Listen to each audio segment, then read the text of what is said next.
style, it fits more towards what he likes to do, so wouldn't be surprised to see Millennium ban it out. And the Kazakhs, I don't feel as confident for Dan on. Right, it's the Syndra ban actually coming out here, so try to lock Nisqy down, obviously a very good Syndra player, known for it, played it a lot in CSQ as well.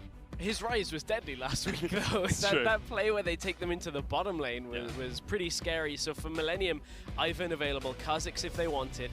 AD carry, they're going to have to prioritize Jhin in this first phase of the draft, but we'll see where Millennium actually go with their first two picks. Probably is going to be that Ivan pick. I think taking it away from Dan is one step, and secondly, giving Steel someone he can really support his team on is quite important. Kazakh's still up, but Ivan's pretty good into that later on as well, because you get so much utility for your team, and it is the Jhin pick you were talking about. It is, and for Fnatic Academy now, you look at the matchups into Ivan. Graves is one we've seen, and it's not the one we're seeing here. Dan is not really teamfight focused on this one. He wants to try and carry.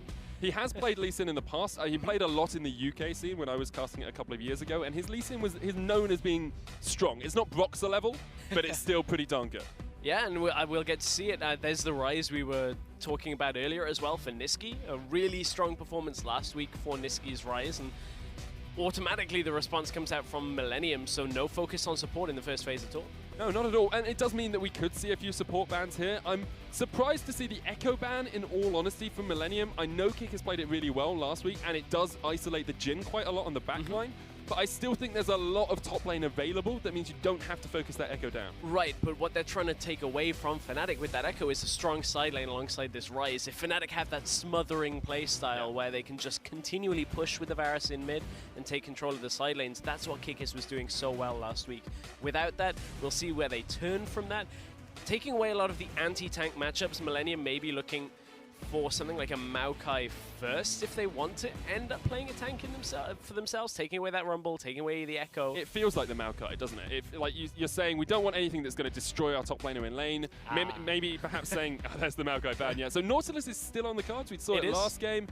Poppy is still there, although not really meta at the moment. She's kind of a step below. She's A tier rather than S tier. Yeah, and we're in a situation now where we're looking at more unorthodox matchups for the top lane, as you're talking about, like whether it'll be a Trundle into a tank matchup or something like that. We're also looking for support still with so much available, and that's a blind Fiora into the top lane. It's cosplaying as Lee Sin, just blind Fiora. But yeah, Fiora very strong. You know, she does win out a lot of matchups into tanks because she can just harass them down until later on when the tank gets a few items and can deal with her. And we've seen a couple of Fioras over the last week or so in competitive play. High split push potential, really good dueling potential on top of that as well. So whether Fnatic can actually shut the Fiora down in time before she just takes over the entire game is another question. Yes, get in!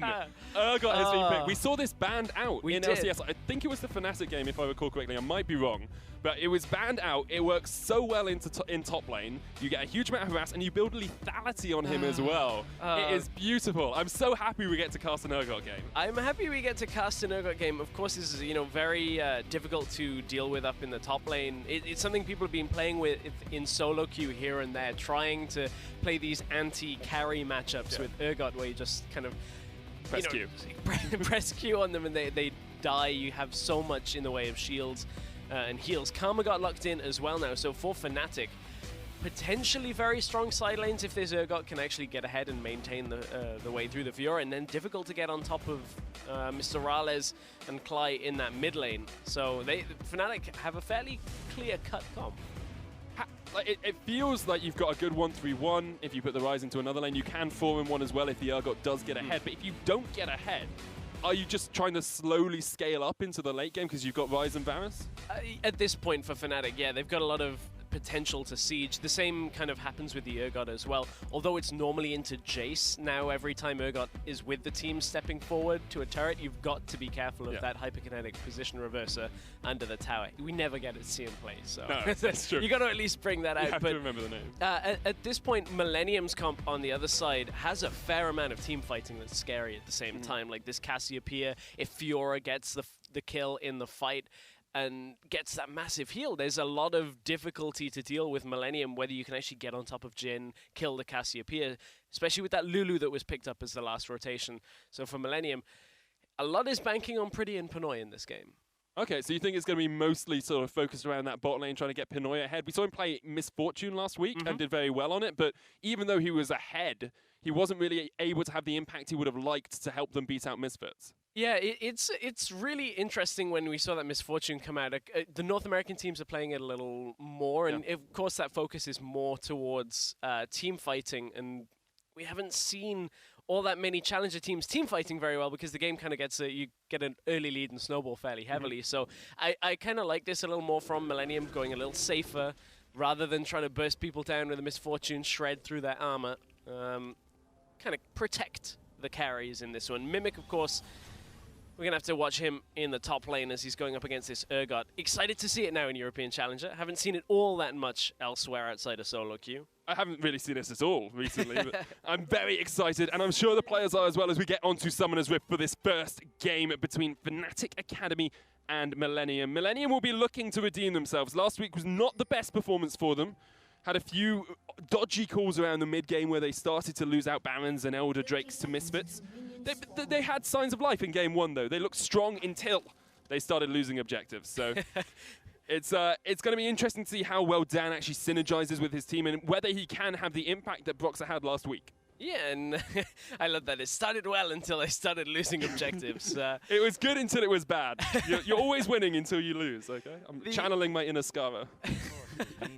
Oh, yeah, with the old GGU from LCK. That was good times with that Scarra quote. And honestly, when you look at what Fnatic Academy did last week very well around objectives, that was what inevitably brought them back in that game against PSG. We discussed it a little bit earlier, how they were taking tower trades, dragon trades, despite losing in kills the entire game, and then turn it around later on, get double inhibs down and win the game. So for Fnatic Academy, we know they're strong at the objective game too. So this should be an interesting one, starting off.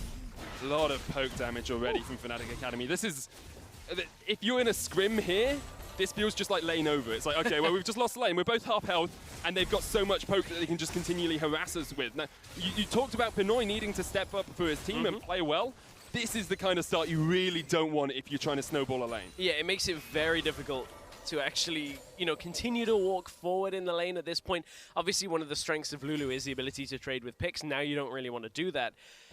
And the problem is, this Varus, this Karma, is just going to push so heavily that Pinoy and Noskaran kind of have to concede a fair amount of this laning power. As you can see, Pinoy has that shield, a little bit of mistiming out of Pinoy and Noskaran there. The harass had come down already, and now, after the shield is gone, Fnatic Academy choose the time to trade. Millennium lose out again. And because Fnatic Academy have the push advantage in the lane as well, they don't need to use the inner flame to try and push the lane up. They can use it purely for harass. Kick is taking damage from Mimic in the top lane, but trades back into it. Look, pain coming down from this Urgot. Mimic's like, no, please, please stop. And this is no items Urgot as well. It's got a Doran's Blade. Yeah, that's all you need. Full build. Full build. Dan coming for the gank, pretty caught up, cleanses, flashes away as well.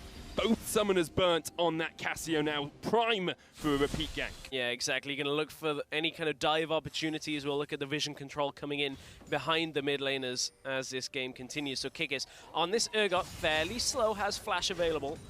Of course, the damage done to Mimic has been healed up. Here comes Steel up the top side. And puts the bush down, trying to get the root call as well. Kikis flashes away. Steel continues just to harass, and Kikis has no place to go. Mimic gets first blood. Well worked up in the top lane. Steel just making sure he had that, empowerment on his auto attack, the extra range, in no danger from Kikis or anything there. So Kikis flashed away and gets punished for his early push start. He thought about going for a cull, swapped it back out for a Doran's Blade, swapped it back out again. We'll see what he ends up going. Decided. And he TPs back into the lane as well. Let's just have a look at this. Yeah, so Kikis was heading forward in the lane, and that's what catches him out because he's too far away, and Seal just has enough time. Mimic dashes through, hits the mark, gets the kill. And honestly, that's one of the worst things that could possibly happen right now because Kikis, this is meant to be a bit of a contain lane where eventually you'll end up kind of beating the Fiora. Once you get that lethality, the Ghost Blade comes out, you end up with Black Cleaver, you name it. Oh, exhaust onto Pinoy, has to flash away. Mr. Rales might flash for the chase. Heal has been used as well, decides against it for the time being. Patience there for Mr. Rales, says I don't need to go for it. And you can see how just crushing this bot lane already is in favor of Fnatic. Rales hasn't used a health potion yet. Pinoy has none left. This harass has been so difficult. Now Pinoy doesn't have any summoners either. So difficult now for Millennium to turn this back around. I wouldn't be surprised in another couple of minutes if we see the swap that a couple of teams in the LCS have done where they put their bot lane up to top side for Millennium's favor. Mimic's not yet in the point where he can just harass Kikis down. He's burning through Kikis' mana quite quickly, and now Dan's coming up towards the top side as well. He knows he wants to get this Urgot ahead. Nisqy will spot out Steel. Dan trying to work out exactly where he wants to go. He's dodging in and out of that tri-bush. Now it looks like he's decided eventually to go for top, but once again, holds fire. Holds on to it for now. Dan still wants to go. Here he comes. Goes. Mimic there, caught out. Dan tries to get the damage down, but Mimic still has flash. Just harass coming down. The wave is pushing towards Kikis, and if he can freeze this well, perhaps he can deny Mimic some of that farm. Well, the problem on that attempt there was the fact that Mimic just walks his way out, just riposts a bunch of the damage, and Kikis couldn't land a lot of those Acid Hunters because of the wave in front, didn't want to trade into such a big minion wave either, and as you said, it's now pushing in towards Kikis. Mimic chooses to trade here, and these are good trades from Mimic in the early game because Mimic has had that the potion that is just ticking away, whereas Kikis now is having to rely on any lifesteal, his masteries, all of this kind of thing to heal him back up, which is far less reliable and a lot slower. So Dan coming up for a Pete gank. This would be great if they burnt the flash a couple of minutes ago. Yeah. Now Mimic's just hit 6. You really don't want to go for this. It feels a little bit like Dan's just saying, I'll stay around. Mimic's 6, he might go in for the grand challenge. He might go aggressive. Just in case he does, I'll be ready and waiting. The problem is, though, Urgot gets so tanky that it's real tough to actually go aggressive under the tower like that, especially with Kikis being level 5 on that tipping point around hitting level 6. Of course, Mimic has to be careful of just getting caught under tower. Oh, that was so close. With Kikis hitting 6 and Mimic dashing forward, that has to be a very quick riposte. Yep. You have to preemptively riposte and try and parry away. You have to get rid of that hyperkinetic position reverser. If you get caught out, especially since he took aggro from the turret as well, he would have just got taken out. But able to get away, and Mimic still just keeping himself safe in that top lane. A lot of those trades earlier on, you were saying, you know, these are good trades for Mimic, and it's about burning Kikis' mana to a degree. Like, sometimes you'll take a little bit more damage in the trade, but you have the extra lifesteal that you were talking about, and then if Kikis no longer has the mana for Acid Hunter, which is a very mana-hungry skill, you can just go in later for a gank. Pretty lands the petrifying gaze. Dan is low, still only level 5 as well. Dan's just dead. Nisqy runs away.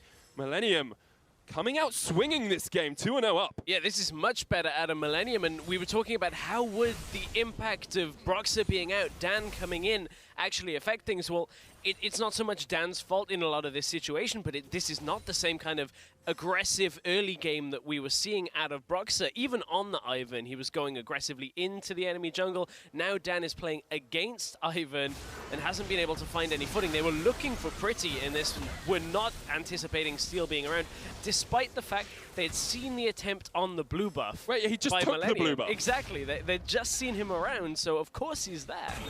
And now his red buff's gone. Dan's so Steel been is 4 taking buffed everything. to buy Millennium here, and now Nisqy is the target. Flashes from the root caller. Will escape for the time being, but that's the flash down. And once again, Millennium just starting to flex their muscles a little bit in this game. Mimic's still taking a huge amount of harass from Kikis, who now has a Tear of the Goddess, so that mana is a lot safer for him.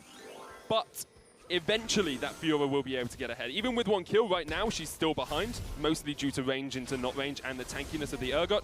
Eventually, she will be able to take those 1v1 trades and take out the kill.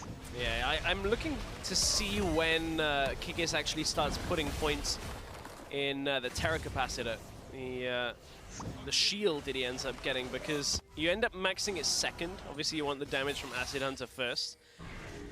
And that's one of the real things that makes him oppressive and difficult to deal with, because once that's got a couple of points in it, you can start landing the autos, you slow the target. Mimic theoretically will struggle to get away.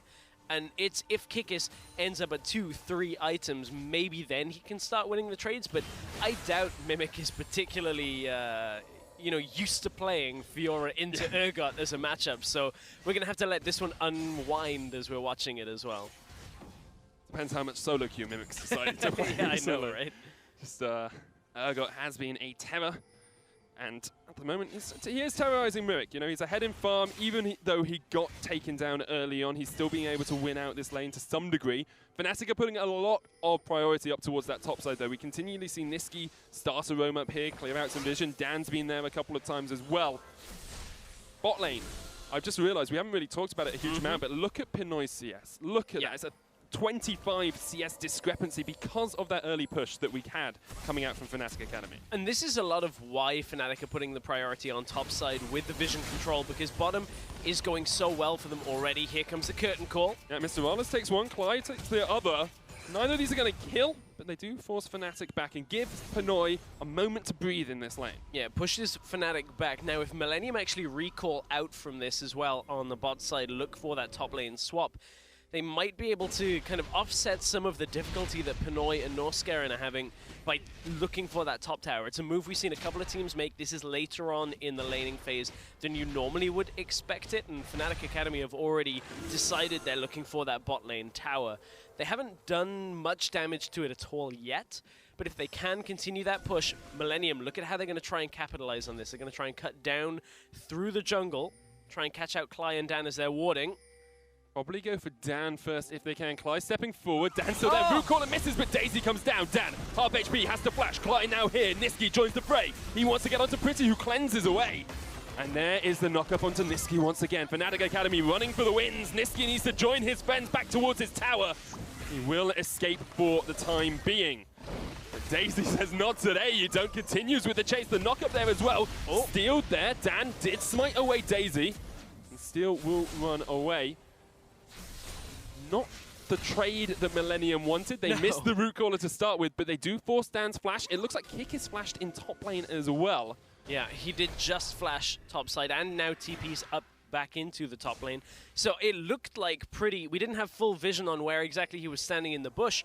It looked like he missed the petrifying gaze for the most part. He got the damage but didn't get the stun. Exactly. It looked like the, what should have been a very easy setup of, oh, they're face checking into us. We're Cassiopeia. They have no knowledge that we're there. Should have been a double kill, fairly straightforward, but both Steel and Pretty with a little bit of a mistake on the positioning. I'm sure if we end up seeing that again, we can take another look with a different kind of slant on the but you can focus. see, like, Fnatic Academy were walking forward, stepping back. They were very tentative about approaching the bush. So sometimes it is hard to get those connections, and it looks like you've misplayed, whereas actually it's just the enemy being slightly unpredictable. The problem is, though, it's Millennium set that up. They had a pink ward as well. That shouldn't go that wrong when realistically Fnatic Academy basically play into their own hands. But down in this bottom lane, we've settled our bot lane duos against each other, but junglers are around. You can see both Dan and Steel are in the area. Niski's moving down to try and realm warp over. Still only rank 1 as he's level 9, so has to get fairly close for it, but isn't really able to get in there. Cly is just like, can I go towards he that knows. bush? He knows. Yeah. Cly knows. He knows someone's there. Like, can I step forward? They're waiting. Millennium are channeling like their inner Fnatic actually with these death bushes. Well, the thing is, there's this lane ward is telling them exactly where Millennium are, because they're not in lane, they're not top, they're nowhere else. Pinoy nearly dies. Yeah, but the curtain call does come down. Daisy on the chase towards Rales, slowed up, flashes. The knock-up coming in, just a couple more autos, and Rales is dead. Norskeren takes him down. Even though they knew Fnatic could not deal with Millennium. Couldn't escape the cupcake. It was all a bait out of Pinoy, moving forward into the lane, losing almost all of his health, and just healing it back up off the honey fruit. I mean, that was kind of Fnatic playing into Millennium's side again, where Millennium are just sitting around, trying to just hide in a bush and get kills as much as they can. This time, Mr. Rales comes forward, and a little bit of the experience that you would expect out of Mr. Rales doesn't really show itself there. Getting baited into this aggressive play onto Pinoy with the ultimate there. As soon as the ult's down, Mr. Rales realizes there's not too many ways to get out of this. If he had it here, maybe he could have done something, but I think after getting knocked up by Daisy, it was curtains for him anyway. It was. Niski's going to use the ghost here. He's caught between Steel and Pretty, though, and Pretty will happily sink in his fangs. Realm Warp to try and get away, dodges back into it. Oh! That's awkward. Oh, Steel's going to really notice him as well. Oh no. Oh, Niski. Oh, you poor man. That's obviously, like with Realm Warp, where you are in the circle is where you come out on the other side, and he just mispositioned it. That's really awkward. I wonder whether he did it in minimap or just off the edge of the screen. Because for a moment I was thinking, oh, okay, he's out, he's fine. Realizes it's half over the wall. But the thing is, like, Dan has come in as their new jungler, right? We had Broxah, who was amazing last week. Dan hasn't had a huge impact. But what you need when you've got a new player, well, I'll let you talk about this and I'll come back to my point. So we'll watch the bit of an awkward magic trick here. Look at the placements. He won't do that again in a hurry. That's like when they're doing the soaring a person in half trick and it actually goes wrong at that point for Niski. That's not the kind of magic trick you want at a kid's birthday party. That was a little dark. So, I was taken aback slightly. I worked as a doctor for a year and I haven't seen anything that dark. So. You'd probably want the Ivern candy instead. Yeah. That would be way Sawing better. a cake in half. And then in the middle there's actually... Oh, no, not if it's Daisy. Like, that would be kind of brutal as well. Yeah. Anyway. This got really dark. Yeah, I'm going to go back to my point about Dan. So Dan, new player, doesn't quite have the synergy with the team that you'd like, obviously, because he hasn't had enough time to practice with them. What you need from your experienced heads is them to play safe, to understand how they can play the map, and to be experienced heads, to be smart heads in the game. That's not what that is a massive misplay from Niski. We saw another one from Mr. Rales in the bottom lane. Those are the two heads that you need to be saying, okay, look, we can win this. Kikis has been standout throughout the entire Challenger Series thus far, actually. Kikis has been one of the best players just mechanically and in terms of his strategical play. The rest of Fnatic here are letting down Dan. Well, the difficulty here is, like, Kikis isn't having a massive effect on... as Dan comes in. Pretty this gaze will land. Fangs come down once again. Dan does get taken out by the burn. Pretty with a perfect gaze. Kikis comes in though. There's the position reverser. Chains misses. Not scaring off towards the side. Cly is low. Pinoy jumps forward, gets the kill. Karma down. Kikis the new target for Millennium. He's gone. Mr. Rales is gone back to the fountain as well. The curtain call comes down as Niski tries to round warp out once again. I'm sure he positioned that one well and does escape. However, Millennium now 8-0 up will take mid lane tower. Millennium in a commanding position against Fnatic Academy, and Fnatic Academy just look like they're on so many different pages against this Millennium lineup. Like, Dan, the call here should be they know Cassiopeia still has ult, and Dan just runs. At no point during that entire exchange was Dan looking backwards, trying to just, you know, tweak where he was looking, and considering Broxah, the replacement that Dan has now come in for, was able to do it on the LCS stage. Of course, a little bit of a difference. Dan just wasn't really looking to turn away from that, runs headlong into the fight, and Millennium just clean up. Couldn't really equalize anything with Kikis coming into the fight either. He's not strong enough yet. And this is looking so good for Millennium. Incredibly good, especially after their week one was poor by most respects. Like, Misfits Academy played well, but not outstandingly in any of their games, and was still able to take the 2-0 over Millennium. Fnatic Academy, a lot of people were saying it would be them and Schalke going into the LCS next split. This Fnatic Academy, you've changed one member, and it's an entirely different team. Yeah, and honestly, it's because it doesn't seem like they're communicating, and their setup here doesn't quite lend itself to easy team play. Kikis isn't playing something like a Maokai where he just team fights, protects everybody, and it's simple. He's playing a containment lane against Mimic, so if Mimic roams and Kikis doesn't at least even up what Mimic is doing, it becomes very difficult for him to have an effect on the map. Unless he can somehow get a turret the other side while his TP's down. Of course, Kikis' TP is going to be up faster than Mimic's. You can see the difference in cooldowns right now, only by a little bit, but it will have an effect. But Fnatic are now trying to make a play on the bottom side. There's so much vision control in this bot side river that... Oh, they're going to go. Onto Pinoy. Mr. Rales low, though. Whimsy. Here comes Dan. Kicks Pinoy back, but he's straight into Mr. Rales' face. And Pinoy just snipes him down. Dan unable to get this Jhin. He is jinxed in this bottom lane. He can't get a kill for love nor money, nor scare, and has two. And Pretty cleans it up. And the Millennium roam plays off again. It pays dividends for them as they come down. Steel was here, Redemption was used, and Pinoy stays alive. Between the heal, the Redemption, Millennium grouping very effectively, and for the second time today alone, we've got a challenger team that looks like they're on track towards a perfect game. Of course, it wasn't a perfect game earlier, but look at how dominant Millennium are looking in these exchanges. Pinoy never close to dying. There was always a shield, a heal, Redemption. Everything came through onto Pinoy to keep him alive. Millennium are using this composition very, very well. And honestly, with a 4-0 Cassiopeia and a 3-0 Jhin, this game is almost done for Millennium. They're going to catch out on Mimic for now. Does flash away, can jump across the wall as well. The Acid Hunters won't chase. Round warp. They don't want it, though. Don't take that. No. Don't take that, Nisqy. He's learnt his mistake. He won't chase in. I want to come back to talking about Millennium and their improvement once again. I really want to focus on Mimic and Steel, because they're the two Korean imports on this team. They're new. Last week, they didn't really show up. Steel especially just didn't have great games.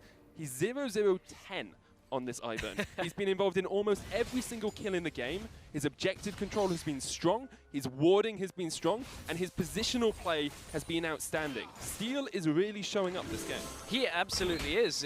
His Ivern play, you know, going in, pretty much taking full control of the jungle camps from Dan is to be commended. He's 2 levels up on Dan as well. They're going to very slowly solo down this.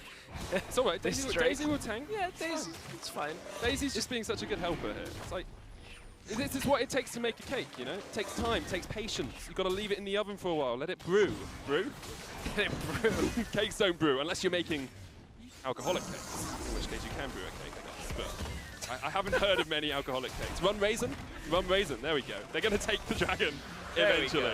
Eventually. Got it. But that's 2 dragons secured from Millennium. They've got Ocean, they've got Mountain, they have everything they need to start to close out this game. The next step, top lane tower, probably. And right now, Dan's like just going in for red buff. There's nothing he's really obtaining that is of significant worth right now. They've established topside vision control around the Baron buff, and as you said, like top tower for Millennium is going to be a bit of a target as the next point of contention, so Kikis does have to respect that.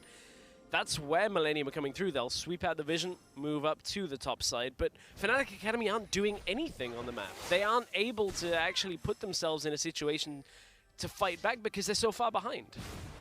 Talked about them perhaps running this split push composition. You said that, like we talked about saying their composition is well defined. They know what they want to do, but it's never really felt like Fnatic Academy have stepped into that role. Yep. Now we see Nisqy splitting in the bot lane into Pretty, but Pretty's 4-0. And if Nisqy oversteps at all, he's just going to get killed by the Cassia. And it looks like Fnatic Academy are expecting the mid lane push out of Millennium. Like, this was, you could see this topside push coming a mile off. And Fnatic Academy, if they were going to react with a mid push of their own here, they should have been doing this like 30 seconds ago. The wave needed to be pushed out. They needed to at least group and try and push back, but now they've lost another tower with no response. Fnatic Academy did not read that play, and it just means they're hemorrhaging objectives. We talk about it time and time again. You have to make cross-map plays. If you're behind, that's how you get back in the game. Yes, you give up a tower. You can't defend the tower. Go somewhere else and do something else, because otherwise you give away objectives and you get nothing in return. And this is where it's punishing Fnatic, because if you look at Fnatic's vision only, it looks like they have a lot of wards on the map. But when you actually toggle it, all of their vision is on their half of the map. There's no vision on where Millennium are going through the river, through the jungle on their side. So Millennium get free reign. Fnatic can never put themselves in an aggressive stance because they don't have the vision control to do it. So without Millennium making a mistake here, it's going to be very tough for Fnatic to get back in. Millennium's vision isn't superb either. They've got no wards in that red side jungle of Fnatic, which means Mimic is slightly overextending the further he pushes up in this lane. They've got now they're starting to play some control wards. We can see Steel coming in here and saying, okay, we can garner a bit of vision, gain a bit of control of this blue side jungle. But up until this point, they only really had 2 or 3 wards in the river. Only a couple of wards, but it might be enough for them to start Baron. There are a couple of pinks through the jungle as well. Millennium trying to bait it more than anything. Of course, Fnatic not falling for it yet. No blue trinkets for Fnatic available, so they have to kind of do it the hard way. Face check a couple and hope they don't get caught out. But you can see how mistakes are made in this sort of situation. Because they've got no vision. You have no idea if they're doing Baron. They've got a Cassio, do it incredibly quickly. They're using things like Realm Warp to check it. You've got 3 far-side alterations to try and get vision because they know they're so far behind. And that's smart decision-making. They're like, we can't clear vision. Dan. Let's just get a lot of alterations. And Dan steps forward once again, but that's dead. Once again, where's the vision? Nothing. You have no idea what Millennium are doing. Yeah, and they're kind of waiting for Mimic to buy time on the bot side. Kikis backed away, but is still not really at the strongest point. He's almost at Edge of Night, which isn't the standard solo queue second item that we've seen time and time again. We've seen a lot of Ghost Blade as an item alongside that Mura mana coming out on Urgot. Of course, there are matchup differences, that type of thing. So Kick is looking a little bit more for the safety alongside that lethality. Daisy jumps onto goes Cly. Trying to get the knock up. There it comes. Cly has to flash. Millennium will just reset. They had started the Baron up there, but Fnatic were able to get in safely. However, Dan is not in a safe situation. He gets caught by the first shot. Second and third don't connect. The fourth does. Norscaven here. He's bloodthirsty Lulu, and Dan really has no escape from this. He is gonna die unless he makes one of the most amazing escapes I have ever seen in my life. Norscaven takes him down. Easy peasy lemon squeezy. This whole passage of play, though, has been just slow out of Millennium. They could have recalled and bought. If you look at the amount of gold on them, Pretty has nearly 2,000 gold. At this point, Mimic roughly has 2,000 gold as well. Now they're going to try the Baron as well. Okay, it's about 1,500. Dan's dead. Dan's dead, so this is a pretty easy Baron for them to go for. It's an easy Baron now that Dan has died, but Millennium have been stood around Baron for the last 2 minutes. And they could have gone back, bought, got wards, got extra vision control, and just pushed Fnatic back in. Now they can do it, because they got the Baron buff, makes it much easier. But that's the next step. Yeah. So first week Millennium, we saw a very weak team, didn't seem to be coordinated, didn't seem to really know what their strategy was. This week, we see Millennium strong early game, knew exactly how they wanted to play, weak in the mid to late. Perhaps objective calling could be a little bit crisper, a little bit sharper.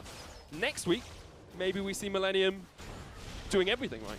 Or maybe we see them collapsing. It seems like teams either go one way or the other way at the moment. Lots of 2-0s, lots of teams being great one week, not so good the next week. So you never know what you're going to get. This is Challenger Series.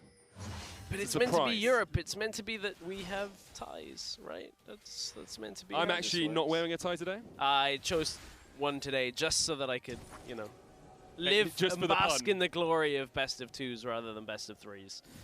But honestly, there's no glory for Fnatic right now. They are so heavily down. If Millennium perfect game Fnatic Academy just 1 week after Millennium lost to Misfits Academy, who kind of had their own turnaround as well. It honestly makes it very difficult to read the strength of all the teams, theoretically, apart from Schalke. Yeah, but the thing is, we've still got Schalke PSG to go, and PSG lost to Fnatic Academy, and I think they're the team I most expected to really perform this week. So they're the team I most expect to do well. Curtain Call does come down. Kick is getting chased here by Mimic as well with a grand challenge. A couple of vitals procced. Hyperkinetic position reverser does knock him back. Kick is low. Mimic still tanking the tower. Tries to get the healing flash. Escapes Mimic with the outplay. And now mid lane inhibitor tower is going to go down as well. Millennium just continue to push their advantage. Yeah, and it's absolutely their prerogative now. Mimic just gets the outplay. Bot side 3-0 to Kikis 0-3. Inhibs going down. They can swing bot side if they want to now with this Baron buff very easily. And Pretty's doing the same thing top. He's pushing in for another tower. This is catastrophic out of Fnatic Academy. This team has completely fallen apart over the last week. They just look battered and bruised right now. Millennium dive in once again. They take the turret. Dan low has to jump away. 13 kills to naught. Millennium are destroying Fnatic Academy, and they're taking down this second inhibitor of the push. Cassio's in the top lane.